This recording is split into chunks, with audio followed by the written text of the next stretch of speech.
Greetings, everyone. This is Rock and Roll Spot Convention with the Weekly Comic Roundup. We've made it through, well, the rest of the round to wrap things up with this week's Batman-related books. Aside from World's Finest, because, well, didn't want this to be too long. Kicking things off, we've got Catwoman, number 60.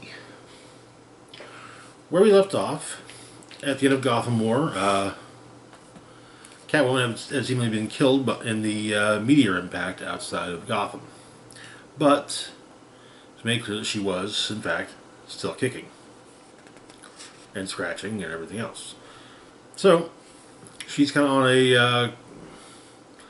Apparently, she has 9 lives. Once again has 9 lives, of which she's currently used 3. She's currently in Europe, and she's looking for. Special kind of entertainment. Namely, the fact that this entertainment involves Gotham's flamboyant face eater, Flamingo. So that night,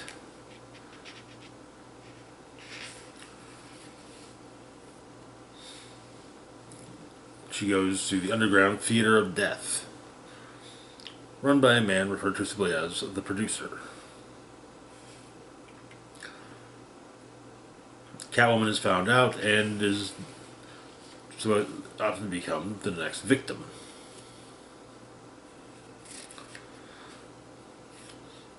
She fights Flamingo and the other cast members.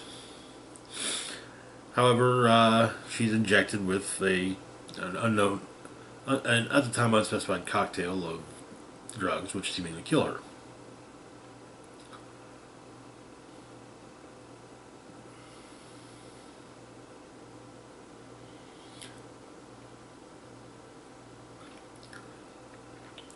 But she wakes now as the fool who directed her to the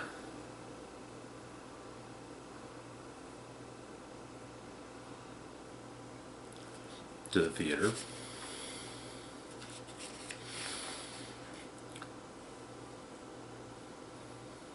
Though it appears to simply be a hallucination. She recovers underground, bound, and escapes her bonds and the theater, but not before catching up with Flamingo.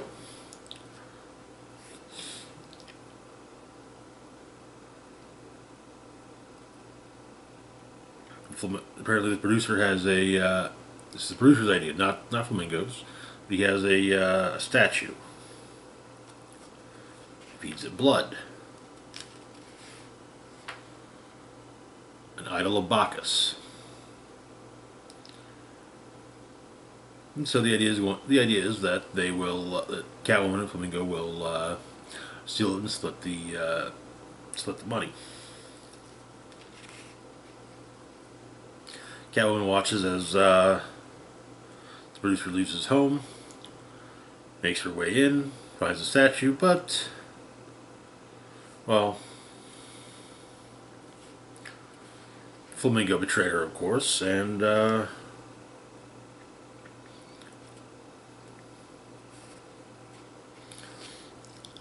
the theater, the night's performance is stopped with Catwoman saying she's got the idol and heading off on a motorcycle with, and of course, Flamingo follows,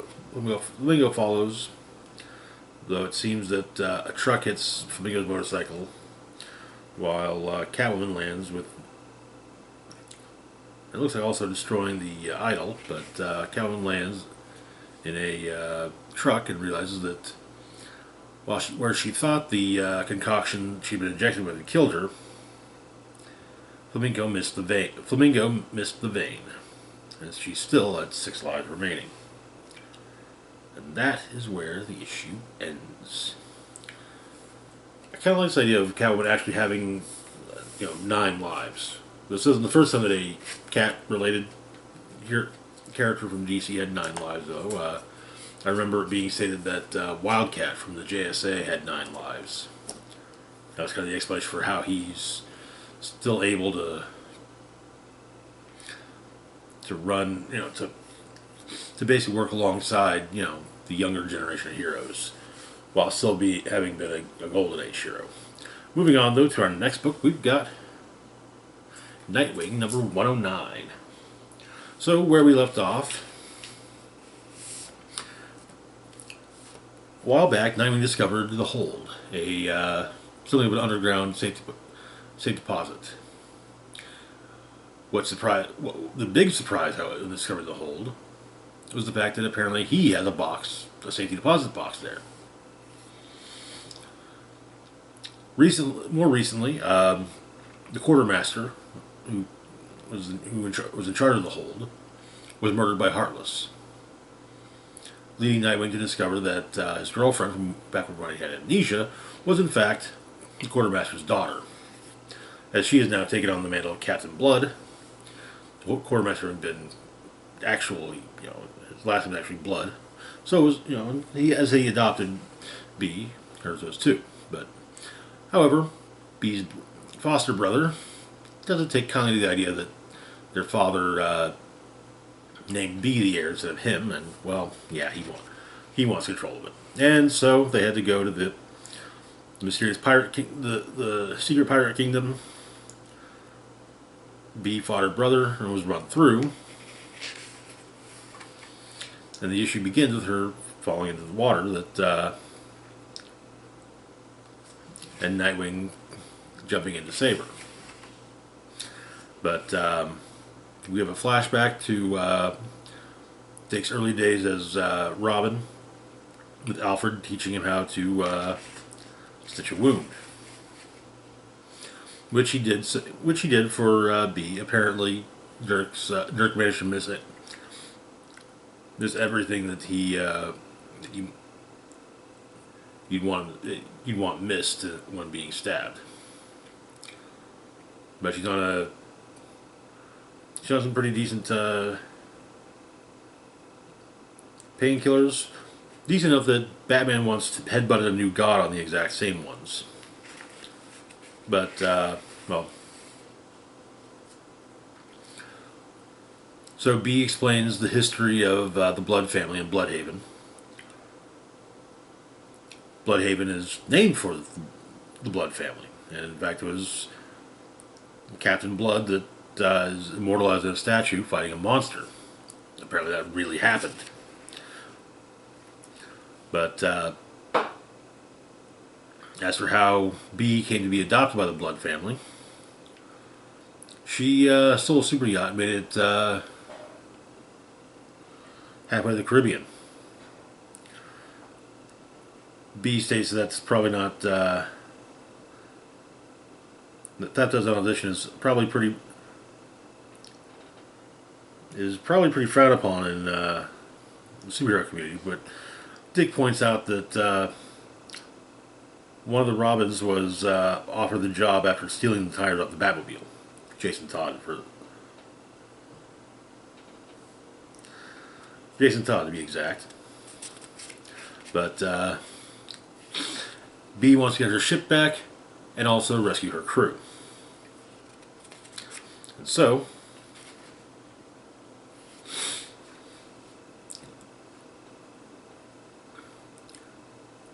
Dick and B reunite with the crew, but Dirk shows up to take the ship for himself. Well, not all of the crew, only some of the crew.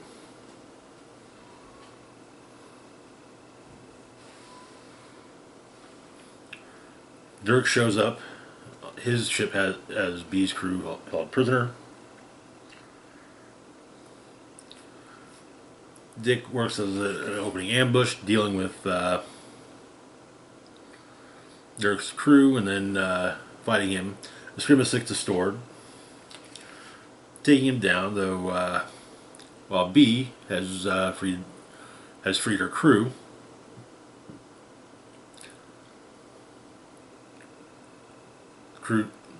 Dirk's crew drops their weapons.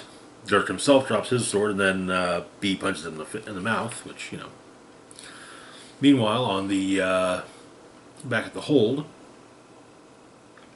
Nightwing gets his opens his box or his locker.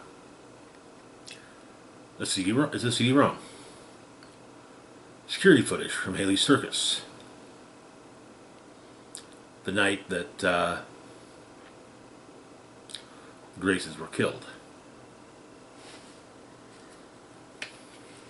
Including proof that Tony Zuko is the one who sabotaged Dick's parents' trapeze. B basically says that the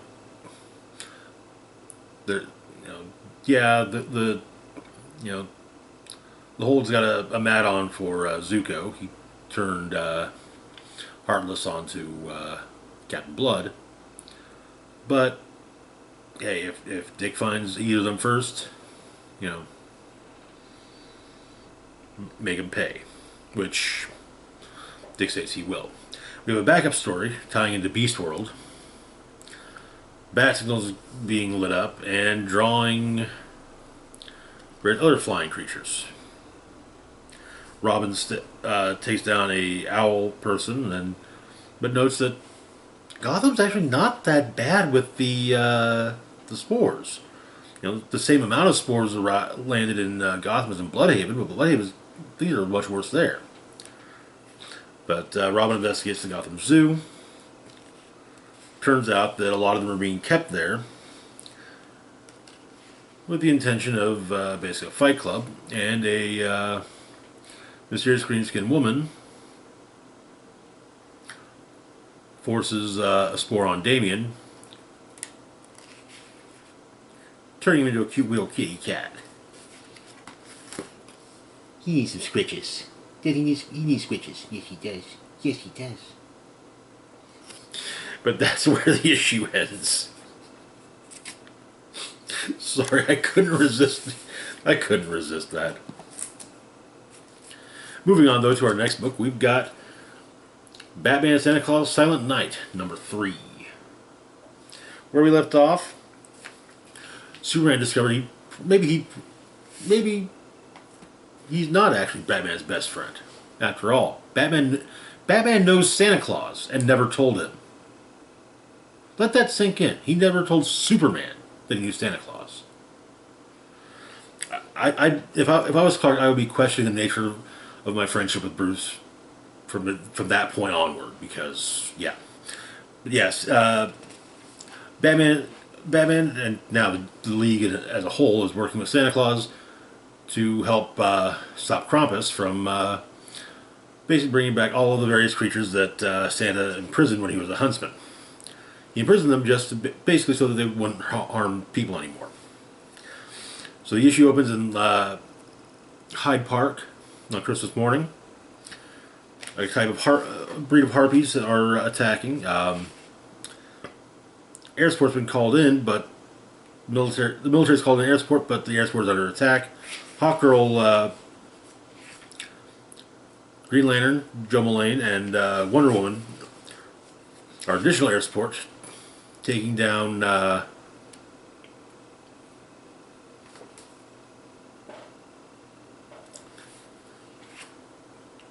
harpies, or doing what they can to stop the harpies. Wonder Woman uses her lasso to talk with the Broodmother, convinces the Broodmother to call off her children. She does, and all's well in West London.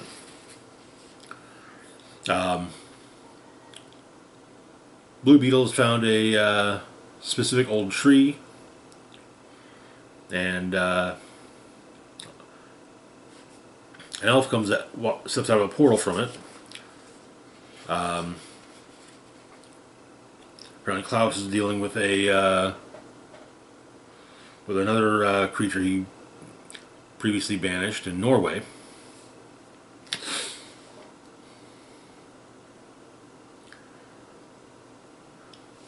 A sea serpent named Gander. Yep. But Superman lends a hand. Apparently, Santa knows who Superman is. Kent, Rural Route 38, Smallville. Apparently, he wrote Santa when he was 6, asking for a coffee maker for Mom and Pa Kent. And he's talking about how he thinks coffee is yucky, but, well, Mom and Pa love it. Yeah, Superman gushes over actually meeting Santa Claus. But him and Blue Beetle are not necessarily eaten, but they end up in the creature's mouth. But because of where they end up within the creature's gullet, they're able to pull the creature from the water and get somewhere safe. Krampus has been spotted in Greenland, trying to melt a glacier that has some of the worst of the creatures that Krampus imprisoned. Canary lets loose a canary cry, which does begin to crack the ice.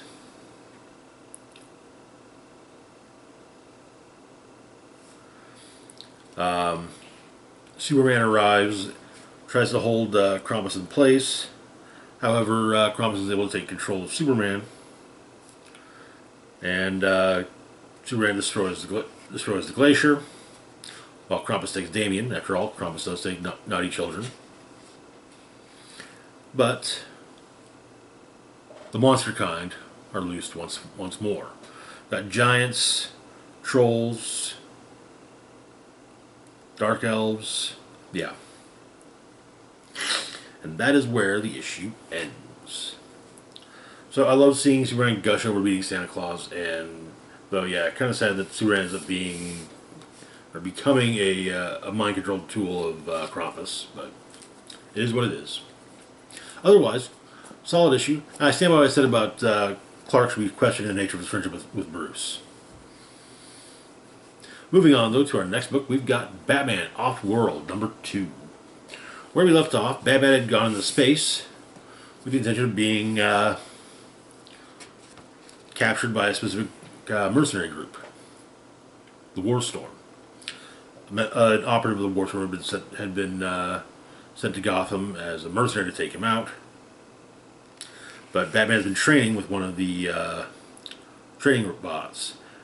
That said, he's considered too weak for mercenary duty, so he just cleans the stacks. But the issue begins with Batman saving someone from the stacks, doing further training.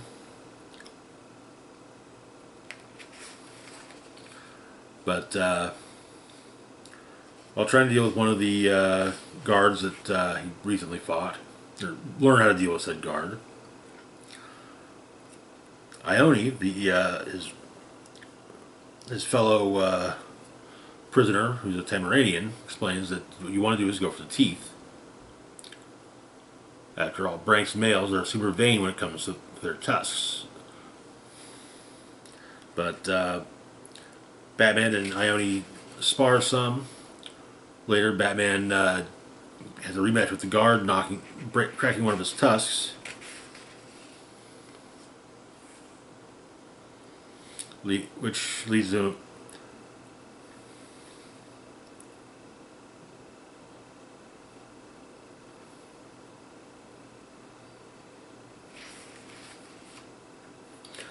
basically gets involved in a lot of fights with with the guards, eventually getting thrown into, not so much the workers' quarters as much as prison quarters. Ione being thrown in as well. However, Batman uses the tusk that he broke off of the Brank's guard to free himself and Ione. Ione tells her story. She was a bounty hunter. There was she fell in love with one of her bounties, however. Turned him in, however, and realized the mistake she made, turned around to go rescue him. He'd been killed shortly after she left.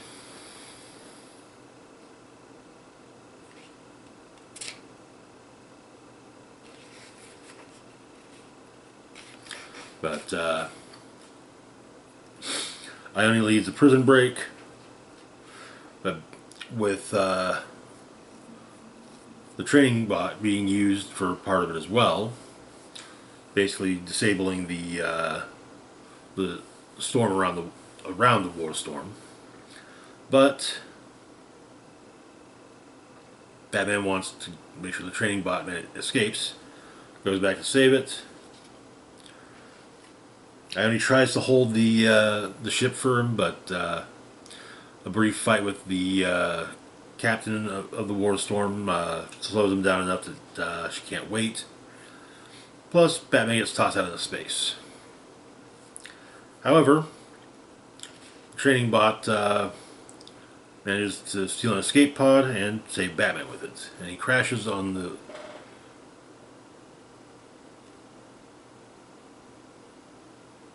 planet Akari. Desolate world. It's explained that miners came to the planet, basically stripped the planet of anything of worth, put the children into, basically imprison the children. And so Batman goes after those who are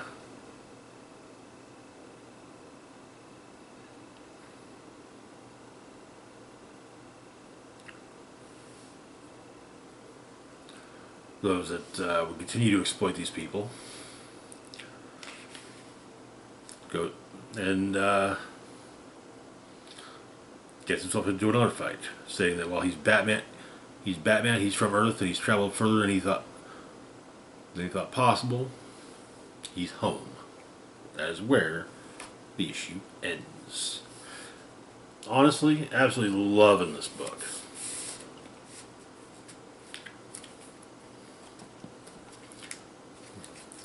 Definitely becoming one of my favorite Batman stories. Moving on, though, to our last book for the week, we've got Harley Quinn, Black, White, and Redder, number 6, wrapping up the anthology series. Once again, 3 stories. Our first is Harley's All the Way Down by Bruno Redondo, the artist who started on doing the art on Tom Taylor's Nightwing run. But he's both writing and drawing the issue. So a giant dodo covered in explosives is rampaging down the street in Gotham. The Bat family are on it, but for some reason, Harley's there. And everyone's wondering, why is Harley there? That said, Giant Dodo is actually a robot clone made by Dr. De-Extinguisher Queen. Dr. De-Extinguisher King. Ah. Ha ha ha! It's extra evil when you laugh afterwards. So, but Harley's been thinking of what she's been doing there too. So, she smashes the fourth wall, no, without a mallet this time.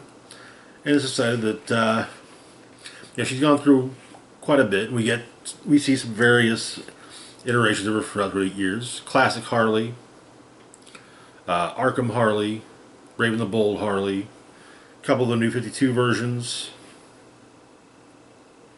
and she's kind of been a bit of everything. More violent, less violent, depressed, kid-friendly, sexy, darker, funnier, government tool, villain, anti-hero. Hero? But she figures that's her thing. She transcends. And so, we gave a new costume for Harley, a new mallet. She returns, manages to save the day, and basically direct has managed to steer the giant robot dodo into Dr. De-Extinguisher King's lair, which blows up. But she's, of course, celebrating because she saved Nightwing, saved Gotham, saved the whole dang story.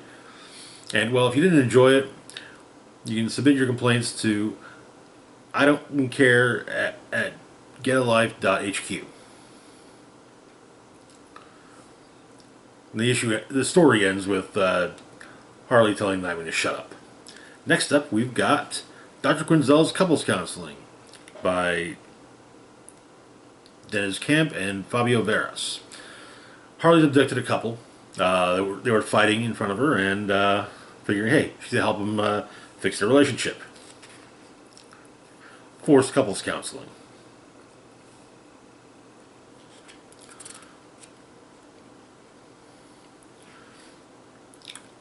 We've got, let's see, among the various steps, we've got our the intimacy ejector seat. Brad, our hapless guy, our hapless husband of our couple, accidentally activates it. Then there's the commitment chemical bath. Janine, the hapless wife of our kidnapped couple, drops Brad into the said chemical bath. Then animal therapy with Bud and Lou. The body keeps score. Semantic therapy with trauma specialist Victor Zaz, though Zaz is told to piss off after a bit. Eating scarecrow. Learning not to fear the truth. Combination of fear gas, Joker venom, and a generous double truth serum. With both of them, Brad and Janine, talking about the issues they have with one another, and explaining that they both maybe think it's over. So Harley locks him puts him in a cell, lays down, and it turns out they've escaped. Notes the footage. They took the initiative to escape. Turns out Janine briefly dated one of the Riddler's henchmen for a while. He taught her a few things. Every girl in Gotham has a henchman phase. But raw meat and sleeping pills to take to make sure that Bud and Lou have a good nap. Bazooka to make an escape, and well, looks like they've rediscovered the spark of their relationship. Harley says she's not crazy, she's just a romantic. And our final story of the series, Sirens Rising, by Tini Howard and Wook Jin Clark. Harley's just been dumped by the Joker, and she's drowning the sorrow of her failed relationship at a bar when she gets a text from Ivy. Big score. You go straight to this place. She does some plants for surveillance, and also learn that Strange is extremely obsessed with Batman. Bat signal's on. Strange's place is empty. But Catwoman shows up to help with the security, but the Joker and his henchmen have beaten into the punch. Catwoman blames Harley. This is apparently their first time meeting, or at least working together. And but Ivy tells Selena that no, Joker dumped her. So they. The three of them break in, Gotham City Sirens, deal with the henchmen, but it's not actually Joker, it's one of Joker's henchmen pretending to be Joker. And Catwoman explains that it's not that anyone dislikes Harley. It's Joker they don't like. And the thought of them would say that while they might not be a team of Gotham City Sirens, they'll at least always be friends. Or at least Catwoman's pretty sure they will be. And that is where the series ends. This was a fun collection of stories, all 6 issues. Also, the last one kind of hints at the possibility of an upcoming Gotham City Sirens series. We'll see. But anyways, that's going to do it for now. As always, feel free to like, share, and subscribe. Links to my Facebook, Twitter, Mastodon, Patreon, and PayPal can be found in the description box down below. This is Rock and Roll Spock signing off saying, live long and rock hard. Happy holidays, everyone.